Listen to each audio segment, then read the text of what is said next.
Yo, what's going on, Nomads and Drifting podcast listeners? I'm Brian. And I'm Monica. And welcome to episode 58 of the Backspace Nomads gaming podcast, where we share our nerve for gaming, movies, and all the dork in between. It's May 14th. Start the podcast.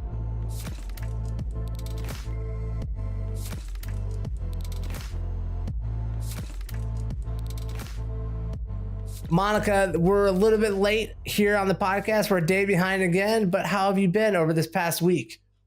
I've been really excellent. Nice. That's a good word. I have been able to get a little bit more time in after, I kind of lamented that I was a bad gamer because I went to Costa Rica and didn't play video games the entire time. But I got to get a little bit more time in with God of War this past week. And oh God, that game is so beautiful. I don't want to go into too much depth. I mean, at this point, I think the last time I checked it, it already sold over 3.1 million copies. That's quite a few. So a lot of people have played it and they have experienced it themselves. So me talking about how great it is only going to just have them go, yeah, Monica, we get it. You're just a scrub gamer who hasn't beat it yet. I understand, and I feel very ashamed of myself. Okay, but I will say that without having beat it, just in general, from what I've seen so far, game of the year. Game of the year this early. I think so. It's so. We're in May right now. You're calling game of the year. I am. All right. Bold prediction for Monica. I'm gonna write that one down. I also am partial, as you know, but I still think that it's super. It's a brilliant game. Is it? Like the storytelling's there. They're pulling on your heartstrings. They're like taking you for a ride. Yes, they are, in a whole new way. I read an article that said because they didn't use any cuts in the game, that's actually taking away from the game experience and the story. How do you feel about that? What's your hot take on that one? I disagree. Okay. And whoever wrote that article can come to Ohio and I will shove their face in a mud puddle. I'm going to tweet at them because I know who wrote it. I know this way. Okay. They're going to get a nice mud I take puddle. It back. I think you're a great person. Sorry. But the article is basically about like Childish Gambino's new video they put out. Like it was a pretty long cut, like take on every scene, but then they had a cut and then they like tried to equate that. This is why God of War needed a cut. I was like, what? How does that work? But okay, I guess everyone needs content. So that's interesting. Interesting. How was your week? Oh, good. I was I left the state of Florida, which it's been a while since we left the state. Brian. Yo. Last week, wasn't that the week you tried an indie game again? I did try an indie game last week. It was. And this week you left the state? I left the state. We're branching out. Oh my gosh. I'm summoning my inner Monica. Next week, I'll be leaving the country. I'll be going to Denmark for a little bit, which I think all the countries Denmark gets forgotten about. I don't know about you. I just don't think Denmark gets the credit like Scandinavia does. They really deserve way more credit. I agree with you. It's a good name. Yeah. So I got out of the state of Florida. I went to the beautiful land of Maryland. I was in Baltimore for the weekend, which was very exciting for me. It's why we're recording late. I got back yesterday on a Sunday and, I didn't get home till 1 a.m. But I kind of fell in love with Baltimore a little bit. That was a cool city. Much cooler than I thought. I actually got a mug. I wish I had it next to me to hold up to you. I've got a mug that says Baltimore with a rainbow on it. And then underneath it said, there's more here than murder. That's awesome. So I loved it. It was a very fun, kind of hangout city. Their harbor was huge. There's multiple neighborhoods on each side of the harbor. So you can just take a water taxi over to the other side of the harbor and you're in a whole other type of environment. Super cool. I think the highlight of my drinking experience was, I've told you about this, the margarita from a hubcap. Yeah. A literal Chrysler hubcap that they cleaned up, and I drank a margarita out of it that I think was meant for 4 people. I was taking it on. It got me so drunk I thought ordering crab nachos would be a smart thing. So I have tried crab dip nachos. Nothing to write home about. Definitely want to take Okay. a steak or chicken over that. The other thing, interesting. I actually flew Southwest for the first time. And I know what you're thinking. This is a great time to start flying Southwest. Very weird to me to have like a numbered entrance, but I feel like I was a bit of a hero because I looked at my chick and said, "I'll take the window seat. Don't worry. If we get sucked out of, or this window cracks open and someone gets sucked out, I'll be the one." Have you I not? Have you not heard about this story? Yeah, I Okay. have, but I still don't think that you taking the window seat is being the hero. Taking the middle seat is always going to be the hero. No, no, no. The window seat is where you die now on Southwest. That's the death seat. But that just happened. So the I, likelihood of it happening again is low. more than it was Middle last seat. year. Okay. That's where I'm going. I like the amount of courage it takes to sit down on a Southwest flight right now and like look at the engine and stuff. I'm like, oh god, this could go sideways. Did you Nerve-wracking. inspect the plane? I did. I said, Yeah. hold on, pilot John. Excuse me, I haven't done my inspection yet. Please I wait a need to few make moments. sure Yeah. that bolt looks that rivet looks a little rusty. I don't know what's going on with them. I don't ever want to fly it again. But in my travels, I do like to read articles and become a nerd because I need to pass the time and not think about my impending doom. And I actually came over an article that I sent to you. It was on how the Navy is recruiting drone pilots by using video games. And this is like a topic that like I've been thinking about for a couple of years, ever since we got into these wars where we're just using all these drones now.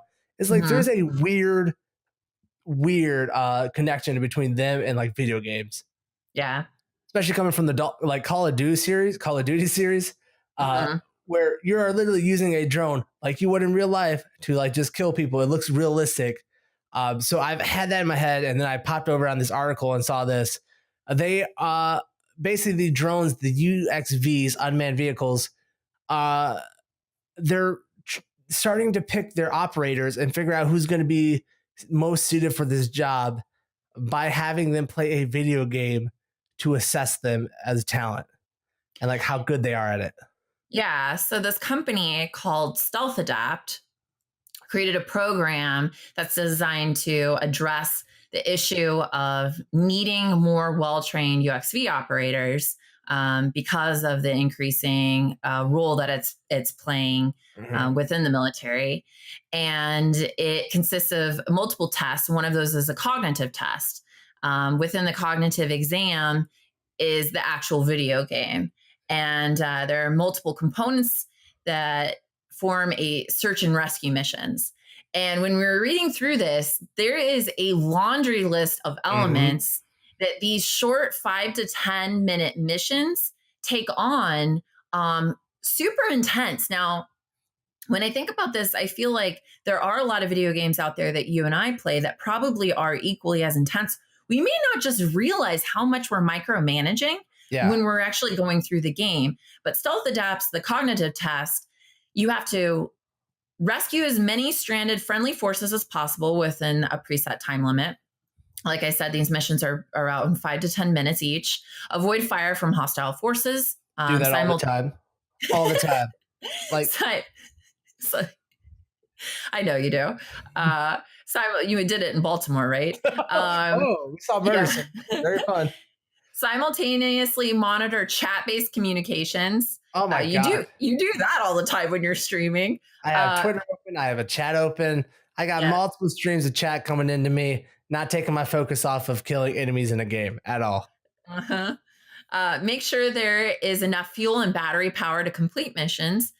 Memorize and enter authentication codes required for safe rescue of friendlies. Thank you, Fallout. Decode encrypted information and maintain situational awareness. Easy. I'm a professional Fortnite player at this point. Basically, my situations are fully aware of what's going on. Yeah. Do you think you would pass this test? Oh, with flying colors. Are you kidding me? Like, what kind of scrubs are they pulling off the street to take these kind of tests? Now, this is hard. This is like, basic third level video game playing. Like, I have nephews that would easily ace this. I'm like an old man in this, and I would do good. This new generation, they would have no problem becoming fantastic drone operators for the Navy. I don't know why they're even like. Why did they even like come or hire a company to make this as a video game? This is every video game we've played as a shooter for the past 10 years. It's all of this. Well, I assume that it's more finely tuned with test results. I mean, you can't. I don't know. I don't know the answer. I assume that the test results are more accurate or do you think you're passing towards, this? Oh no. No, man. I would get nervous. I'd start sweating. What if it was like a third person, like with the axe, and like there's no cuts in it, but you had to do all this? Like you're third person on the drone. You think you'd pass it then, Kratos? You got this? Yeah. Maybe you have like a little baby drone that follows you around the entire time. Oh, I got to protect the baby drone. I think you're putting yourself down. I think you'd be one of the best drone pilots this country's ever seen. Medals on top of medals across that chest. All right. I guess the thing is, it's only one element to the test, right? Because you when you're saying that, it's like, man, you're right. Like, why are 7-year-olds? Like 7-year-olds could just man these drones for us. They'd probably be better at it. But you do have personality. Some 7-year-old killers in this country. It's exactly what we need. Sign them up. What are we waiting on? We finally made it. But it does come with a personality assessment. As you know, no 7-year-old has personality yet. And not any that we like. And biographical history assessment. I don't really know what that requires, but if you're 7, you don't have a lot of history behind you. So maybe that's it. I know Johnny down the street, he was mean to me earlier. Yeah. But now we play video games again. Yeah. So the 7-year-olds still have to pass those 2 tests. And I think that's where the challenge would be. But it is crazy, though. It's crazy. You know, video games get such a bad rep in politics so often. Yeah. But they're used in so many different fields. They are. It is increasingly like becoming a thing where video games and like simulators are like how you train people. And, we're leaving the military. Let's like open it up. Like, let's talk about the health industry. I have a lot of family members in the health industry. It's always on my mind. Would you yourself allow a surgeon who's only been trained in a video game setting to, I don't know, maybe remove a kidney? So I want to say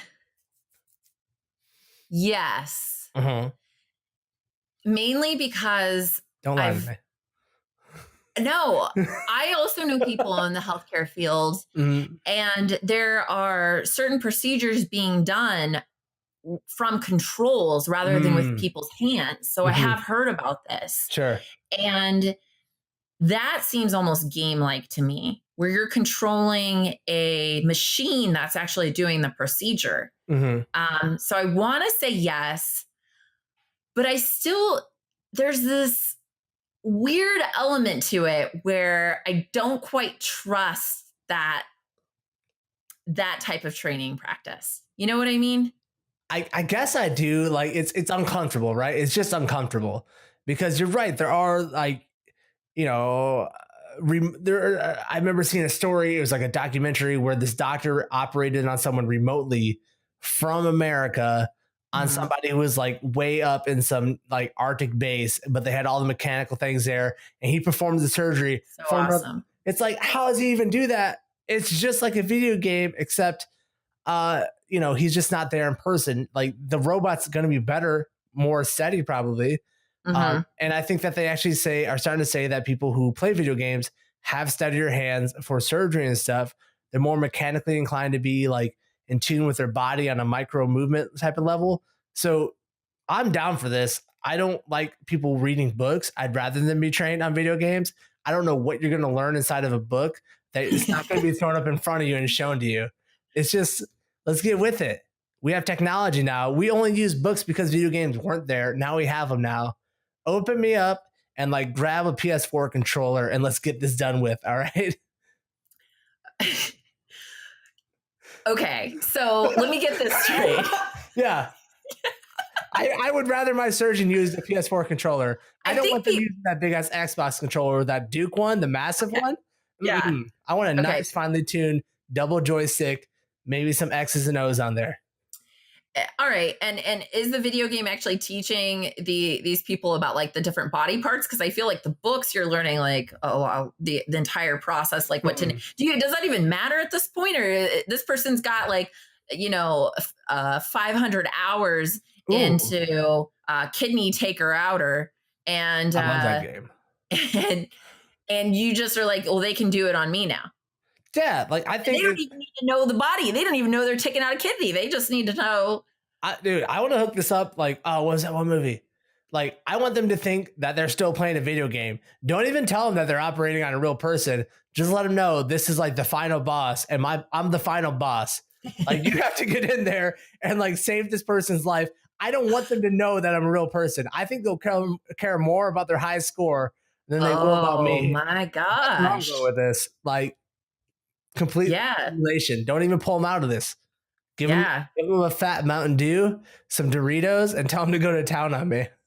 Well, there have been actual studies that have shown that the World Journal of Surgery had a study that was done that demonstrated after 5 weeks of training with a first-person shooter, or at least, and this is a shooter, or at least half an hour a day for 5 weeks, medical students scored significantly better on laparoscopic simulators than a matched group which had not been playing video games. So video games are actually prep work for doctors to pass their own simulation games. Why are we doing a podcast? We could have been highly paid doctors performing laparoscopic surgeries on people. Yes. I had laparoscopic surgery on me, and if I had known, it's complicated, but if I had known that that's what was going to happen, it was emergency situation, I would have asked that doctor, how many video games do you play, good sir? I know that they say that you are one of the best in the nation, but I need to know if you play Call of Duty on the way. How much Call of Duty did you play when it was out? What's your prestige level? Let me know, please. Are you on what's your ranking on PUBG? How many chicken dinners have you gotten in the past week? Can you let me know? Like, tell me about your chicken dinners. Yeah. And I know you're 70 something, but I don't care. Who's that guy? Who's that fellow over there? He's in school. He's learning. I trust him more than you. I do too. I'm all about millennials. They're going to be the best generation. Yes. Let's move like out of the idea of like a mechanical talent, right? Over maybe into some more like social situations, because I know you love social stuff. That's how your brain works. Yeah. So let's talk about like police officers. Hot topic in the nation lately is how like police officers handle stressful situations. Are they trained effectively enough to like disarm a situation that might not have to have like guns pulled or whatever? With a police officer being like under fire or something in duress, are you going to train the police officer who's picked up a video game more and like have been given that to him to train for that stressful situation, or somebody who has been in the classroom setting, who has an instructor who has told them about how to deal with this? Which one are you going? Am I being honest here? I mean, I would hope so. We're doing a podcast. This is the most honest place ever. This is a safe place. Yeah. Okay. This one's really hard. It is. I feel like so much is reliant on an instructor on how the information is presented if it's in like a school situation, and that I think that there could possibly be more to pull out of a school situation, but just like any school, you have to have the right instructors. So I think across the board, video game instruction and simulation would be, at least and you can work with that data better than you can work with a human training. I think I'm going to go with video game simulation, despite the fact that I think that video game referencing into real life is more difficult, just because you have some consistency. Mhm. and you can adjust the game to provide more realistic scenarios. I'll agree with you on that. You know, it's one thing for an instructor to tell you how to do something, right? But and you can only train for so many hours because there's only so many hours in the day that these instructors can like train you in a large setting. But I do know one thing about video games, and that is I've played a ton of first person shooters that have friendly fire on.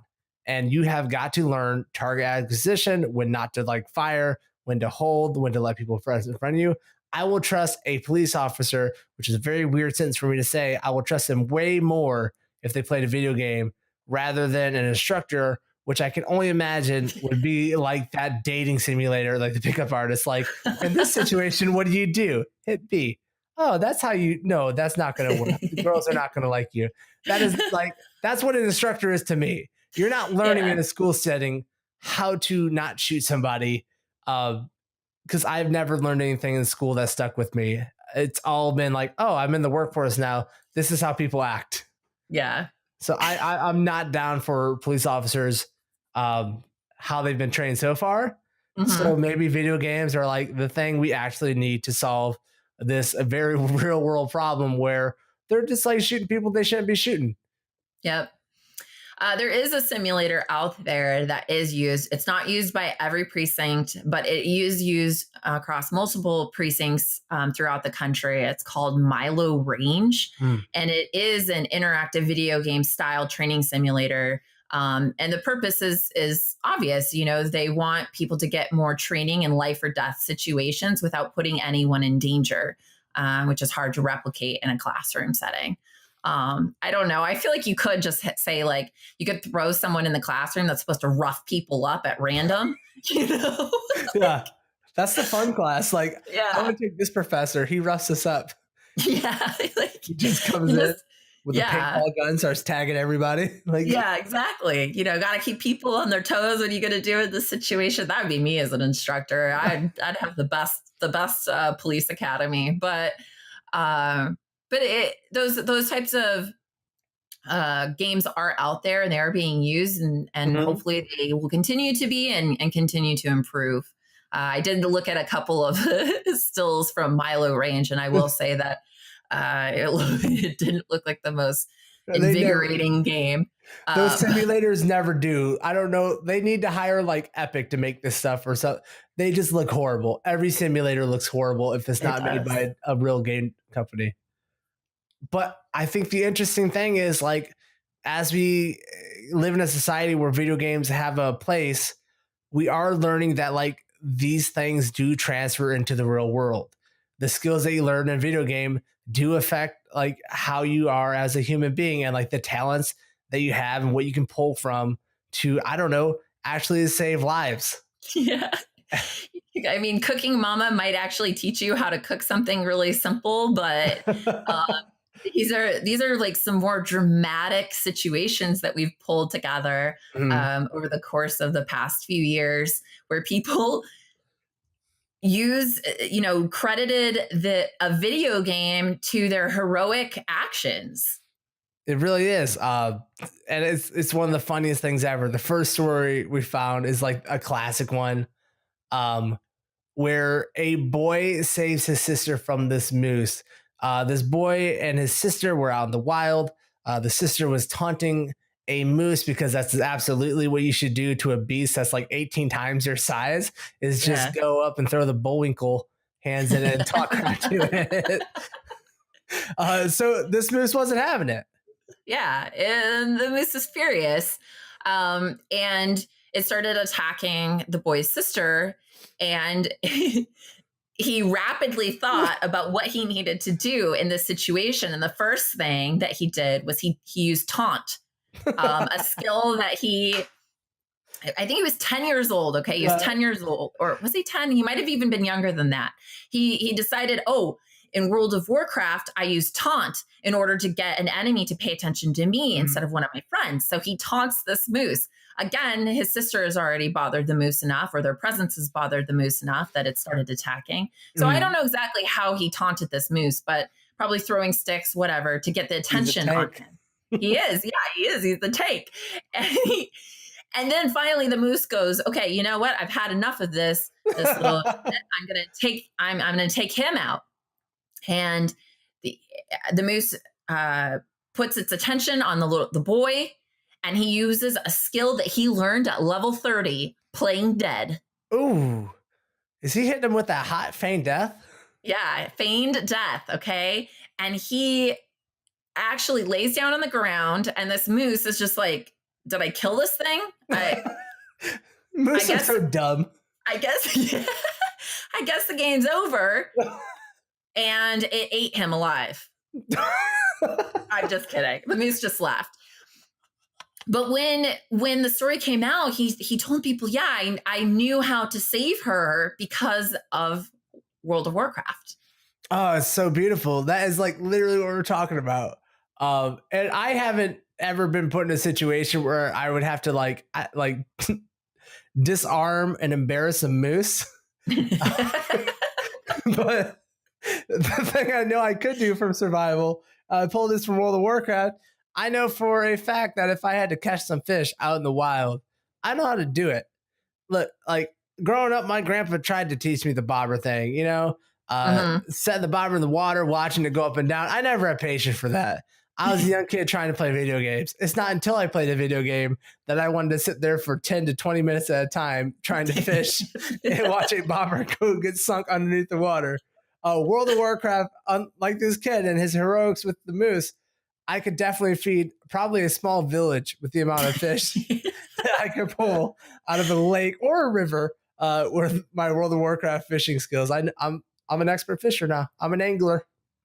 So when thinking about MMOs for me, I don't have a ton of experience with them, but I did play Black Desert for a while, fairly recently, really, and I got really attached to one element of the game, and it was the horse breeding. It's a really profitable and long, it takes a lot of time to become a professional. And I realized when we were talking about this now that I could have the next Seabiscuit. I can take the Kentucky Derby. Yeah. I am a horse breeder. I created level 8, and this was as far as you could go. Level 8, tier 8 horses, one after the other. Just a complete professional. And I have no doubt that thoroughbreds, I could do the same. I think you too. I believe you do. I would like to see Monica at the Kentucky Derby with her fancy hat on, looking at all your beautiful horses taking the win. Yeah. I mean, the thing I have to say here, though, is I'm not really it's not really a skill. It's more so putting horses together and letting them do what they do naturally. And I'm not really saving any lives either. But I'm creating dreams. That's a good point. I'm glad that you called yourself out there. You are saving lives. I'm saving villages. This kid's saving his sister. You're sitting there just trying to let people gamble on your earnings. I am saving horse racing with my superior breeding. Horse racing, has a stigma around it. My horses aren't going to have a mechanical issue. They'll be tier 9,000. All right. Don't try and breed your way out of this one. All right, Monica. You're not a savior, much like myself and Young. I'm going to call him Tommy. Tommy seems like a nice moose fighting name. Yeah, I agree. All right. Well, I'm sorry. That's the best I have. Accept your apology. The next article that we found that was just hilarious had to do with this guy who played America's Army. I don't know if you ever played this game, but I didn't. The U.S. Army commissioned this game to be made. It's a game I actually played and like really enjoyed. And it was supposed to be like a super realistic shooter that got you into it. And then because you played that, you're going to sign up and enlist to kill actual people. Didn't turn out to work that well for them. I think they lost a bit of money on it, but I enjoyed it. And luckily they made this because there is a man who came up on a serious situation. And with the talents and skills that he learned from America's Army, he was able to actually address a ton of bodily wounds on this person. There was a car accident. He came up to the scene. The person had lost his fingers from the initial accident. And he, from this game, learned that you have to regulate blood to assess and help someone who's like is basically bleeding out. So he has the person hold his wound down, raise his arm in the air. So then the blood flow is regulated, and he can see where other blood's starting to come out at higher pressure points now because the blood's not going to That's the crazy. appendage. This guy learned this whole deal all from playing America's Army, and all I got out of it was how to lay prone and shoot someone coming out of a bridge while they spawned. I don't know what game this guy was playing, but thank God he paid attention to the parts I didn't. I mean, you think about just how many people would, for one, not even want to touch the guy, panic, scream. You know, a lot of times people don't even call 911 in these situations. Right. They just break down. And this guy just, you know, I don't know what music played in this video game, but I'm just imagining the music like stemming in his head and him hearing it. And he's like, I'm in the cave. And like, you know, and the haze coming over his eyes, and suddenly he's just going through the motions. Like, I'm almost hoping slightly robotically, you know, to helping this guy out. But he did. He saved this person's life. He did. It's beautiful. I know for one, I too feel like I could save lives from a video game I've played. It's, you know, it has to do with the American Army. I didn't play that much of it, but what I did play was the Battlefield series. And my favorite class in the Battlefield series has always been the medic. I'm in love with the medic class. I don't know what it is, but there's one. Thank you. You're a little angel. You know, I'm going to take that to heart. I'm going to write that in my notebook tonight. Okay. And the main thing that you use in the modern games of it, like Battlefield 3 and 4, is that there's a defibrillator to raise people from the dead. And I know for a fact that if I ever had to use a defibrillator, I know that I could warm that sucker up better. And I don't even, does that actually, when you rub the paddles together, does that actually do anything? I don't know. I don't know. Well, I feel like everyone around me is going to have tons of confidence that I'm about to save a life because I'm rubbing those paddles together. I'm looking good. I got that look on my face. And I'm just going to hit the guy probably on his knee and his ankle because that's how you do it in Battlefield. And I'm definitely going to hit the knee and ankle. And that guy's coming back to life 100%. I got it. Wow. You know, I think I'd let you do that to me. You let me hit you with the defibrillator? You trust me that much? I do. Oh my God. That's the nicest thing you've ever said to me. Next time I'm really super tired. Thanks. Next time I'm just super tired, I'll let you try it out. We'll start awesome. There. Do you think we can get like a Red Bull branded defibrillator? Yeah. I think it would work. Like defibrillators. Sponsor us. Please. Who do we have to email to get this hot Red Bull? So there was a game that came out in a few years back, 2013. It was we're kind of doing a full circle here, but it was called Surgeon Simulator. And I got pretty good at using my hands in that game. And it's a tough game. It was like relearning it. It was like relearning how hands work. I think I remember it. You have to use your like WASD keys to like open the fingers individually and stuff. You do, you know, and you're opening the fingers individually. I killed a lot of people in the process, but I did get to the point where I was very effective at cutting open organs that I didn't know what their names were, and just slicing things up, and getting elements out. Now, so I am positive that if somebody was on a table and they were, had been opened up, that I could grab the scalpel, and I know that I would not accidentally hit them in the face with the scalpel. I know I would not accidentally, stab them, other wounds. I would be able to slice them up and take their organs out very efficiently. I probably wouldn't let you do that on me, but if I had a loved one, I would say, I got the perfect person. Hold on. And I'd read, they'd have to wait. You're in Ohio. This is Florida. But yeah, if you could get here in time, I would totally, I would be your nurse. You'd be like, Brian, give me that scalpel. And like, here you go. And then when I take all their organs out, you can just get the defibrillator. I'm like, oh, they needed these. Yeah. Oh man, we made the perfect team. Yeah. You kill him, I bring him back. Let's do it. So the last one that we have that we found that was just I don't want to say I guess it is kind of ridiculous in a way. Preposterous might be a better word. Would be this 10-year-old who saved his little brother and his grandma in a car accident, or what could have been a car accident, I should say. Driving down the highway, this young man's grandmother had a mild heart attack. And after this 10-year-old realized that she wasn't playing around or testing him, Mhm. he realized that this car was out of control.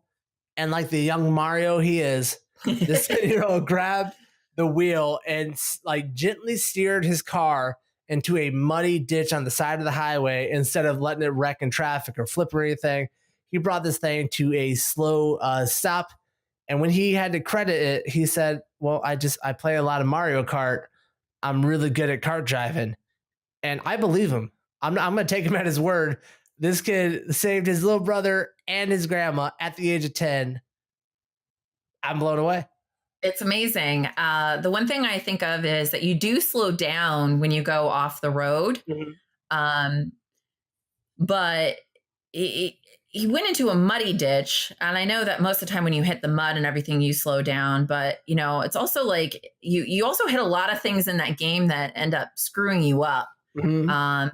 You know, I wonder if there are trees there. I wonder what he had to dodge, if Ooh, anything. It sounds like he was a total professional. I mean, I wonder what he's doing now. this kid was thinking about all the bananas in the road, the turtles coming after him. He said, Right. "No, I'm gonna hit this star and get invincibility and slow Yeah. this one down in the pit." I'm saving my family today. He's in the papers and he deserved it for this. This is amazing. I don't know if I could save people's lives in a car.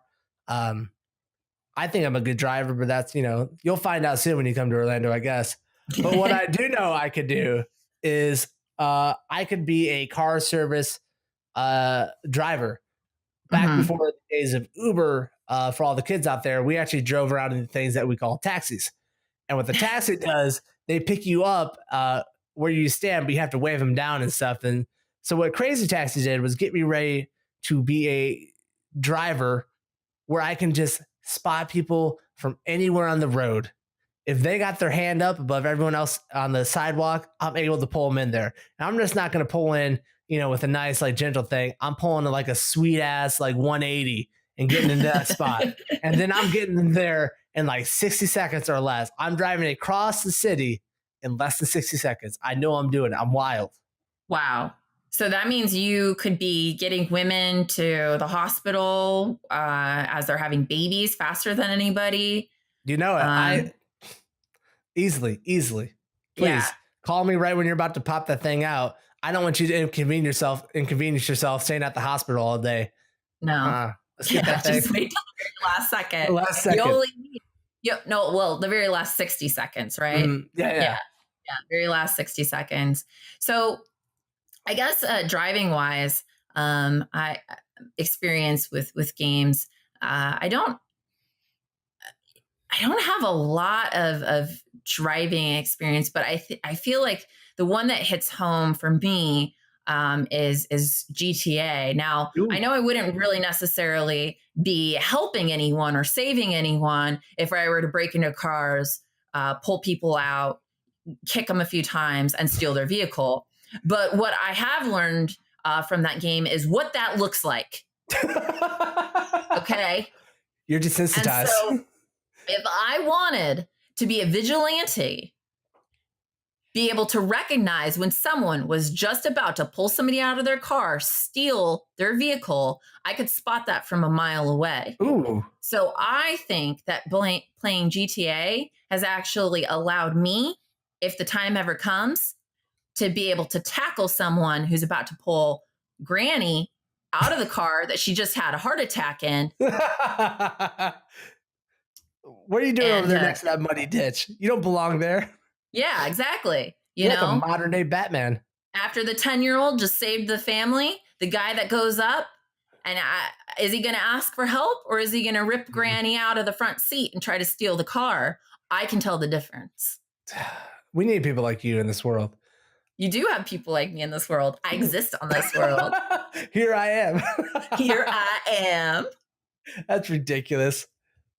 What a I don't know. What a ridiculous thing that video games have like actually taught us how to like save people's lives and do things. Kids too. It's really Yeah. insane. I mean, I think that there is a whole element to gaming that doesn't get talked about enough, and it really is a lot of the positive impacts outside of just social game. You know, the social elements to it. There are true positive impacts that we can get from having video games be implemented in training. Having video games impact children enough to the point where in traumatic situations they can take the wheel or attack the moose. And you know, I feel like there's only room for us to harness that power more in a positive way. I like the way you put that. I'm gonna leave it there. I like the way you tied that bow. Looks Thank nice. you. And I guess that's going to do it for episode 58 of the podcast. That's it. Thanks for hanging out with us. If you want to check us out and engage with us, follow us on Twitter at Backspace Nomads. Feel free to subscribe to this podcast so you can get it every week on YouTube or any audio platform like Apple iTunes, Google Play, Stitcher, anything you listen to. Subscribe, leave comments, and you'll find us every week. That's going to do it for this cast. We'll see you guys on episode 59 when we're recording in person. Wait, is that next week or the week after? Next week, man. I see you next week. Live podcast. Oh, no. I lied to you. It's the week after. A week after. I was getting so excited there. All right. Oh, well, that's perfect then. Episode 60 will be live. Episode 59 will not be live. We'll see you guys later. See ya.